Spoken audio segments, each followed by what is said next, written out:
A reading from the book of Genesis. When Abram prostrated himself, God spoke to him.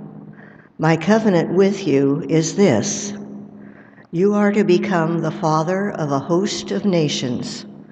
No longer shall you be called Abram. Your name shall be Abraham, for I am making you the father of a host of nations. I will render you exceedingly fertile. I will make nations of you. Kings shall stem from you. I will maintain my covenant with you and your descendants after you, throughout the ages, as an everlasting pact, to be your God and the God of your descendants after you. I will give to you and to your descendants after you the land in which you are now staying, the whole land of Canaan as a permanent possession, and I will be their God." God also said to Abram, "On your part, you and your descendants after you must keep my covenant throughout the ages." The word of the Lord. The Lord remembers his covenant forever. Look to the Lord in his strength. Seek to serve him constantly.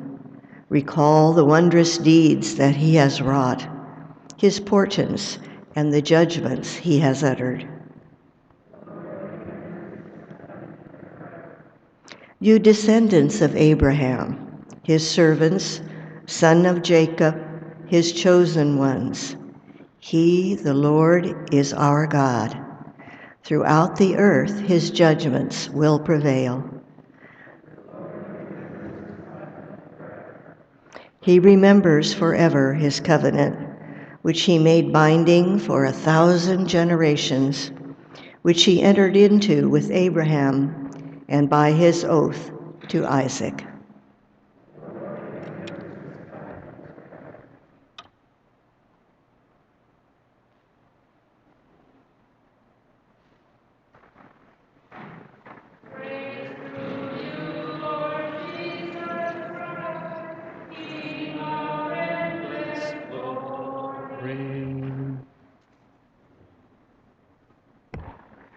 The Lord be with you.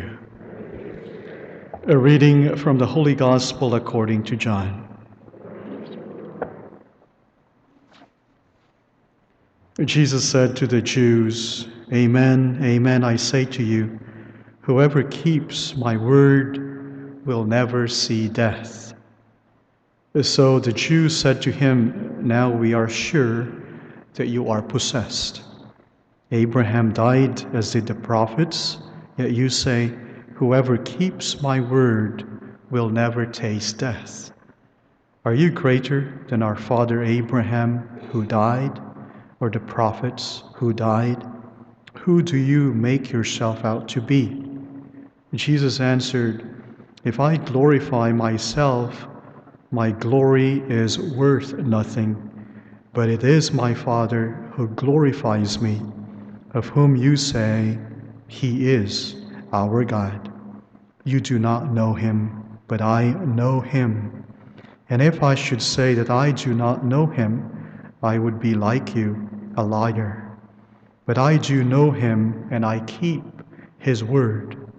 Abraham your father rejoiced to see my day. He saw it and was glad." So the Jews said to him, "You are not yet 50 years old, and you have seen Abraham?" Jesus said to them, "Amen, amen, I say to you, before Abraham came to be, I am." So they pick up stones to throw at him, but Jesus hid and went out of the temple area. The Gospel of the Lord.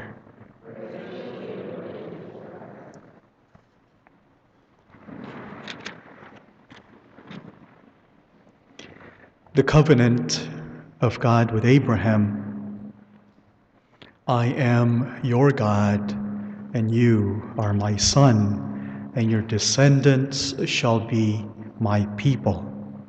That's the covenant that God made with Abraham. I am your God, and you are my people. That's the covenant that God has with each one of us. That we are his children and that he is our God. The Christians, Muslims, and Jews claim Abraham as their common father in faith. Muslims trace back their faith ancestry to Ishmael, one of the sons of Abraham, and Christians and Jews trace their faith ancestry back to Isaac, the other son of Abraham. So we are all brothers, Jews, Muslims, and Christians. We have a common father in Abraham. That's something that we do not always think about. We think more of our differences rather than our common origin. We see ourselves less than brothers and sisters rather than real brothers and sisters in faith. And the covenant that God has made, it's the same covenant that he has made with Jews and Muslims. That's something that should unite all of us, that covenant, that God is our God, and that we are doing our best to be his people, his children, regardless of what faith we are practicing. I received a card, for Christmas, and the caption on the cover said, "If God created so many different people, would he expect us to worship him just in one way?" He would not expect to be worshiped just in one way. So today, may we just grow all the more in our understanding of our commonality, of our connection, especially with our brother Jews and Muslims, our sister Jews and Muslims, and see more of our commonality rather than our differences.